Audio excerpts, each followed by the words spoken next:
Have you ever wondered what it would feel like to step into the unknown, to walk straight into something no one can explain, something that twists your sense of reality and leaves a chill running down your spine? Well, tonight, what you're about to hear is not just a story.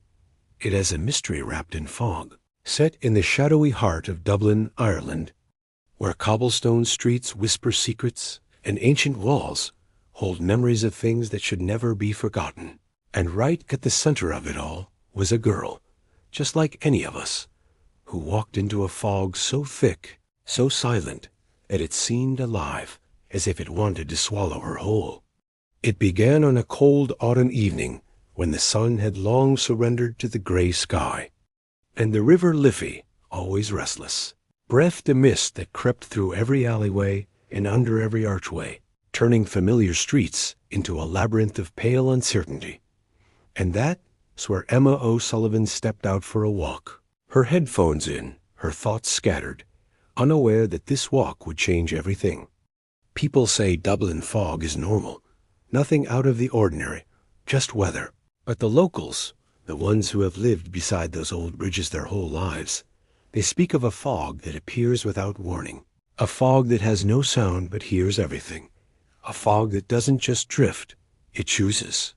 And Emma, with her bright laugh and curious heart, found herself drawn to it, almost like something unseen was calling her name from the mist, whispering, "Come closer, come closer."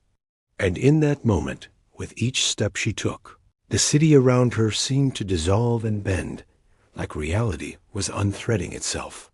You could almost hear the fog breathe as it curled around her ankles and tightened around her shoulders. And witnesses, just blocks away, reported seeing her silhouette swallowed in a curtain of white that shimmered even though there was no light source, as if the fog was a living, breathing curtain guarding the entrance to another realm. And then silence. Nothing but the sound of distant church bells and the echo of footsteps that no one could trace. The next morning, Dublin woke up to news that Emma had vanished without a trace. Her last message to a friend simply read, "I walked into the fog. Something calls me. I'm not scared." And that's where the trail ends into nothingness. Search parties found only her footprints fading into the mist, like ink dissolving in water. And cameras caught strange anomalies, wavering lights, shadows that moved against the wind. And that same thick fog, hanging low over the riverbank, as if waiting. And here's where it gets eerier. Locals now avoid that path, especially at dusk, claiming that if you stand too close, too long, you can hear her voice, soft and distant, saying, "I'm still walking. I'm still walking." But no one sees her, just hears her, and the fog seems to answer back.